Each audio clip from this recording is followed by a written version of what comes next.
আগামীকাল আমার মা চলে যাবে, তো শেষমেশ আমাকে আবার চালের নাড়ু বানিয়ে দিল। তো কিভাবে বানাচ্ছে সব ভিডিওর মধ্যে দেখিয়ে দিচ্ছি। আপনারাও যারা পারেন না তারা ট্রাই করবেন।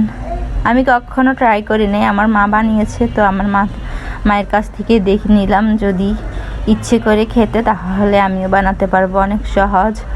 কিন্তু এই যে চালের নাড়ুর এই যে ডোটা তৈরি করলো, এটা কিন্তু গরম গরম থাকতে এভাবে করে হাত দিয়ে চেপে চেপে তো বানাতে হয়, না হলে এগুলো যদি ঠান্ডা হয়ে যায় তখন আর সুন্দরভাবে শেপটা আসে না, যে নাড়ুর যে একটা শেপ আছে ওই শেপটা আসে না।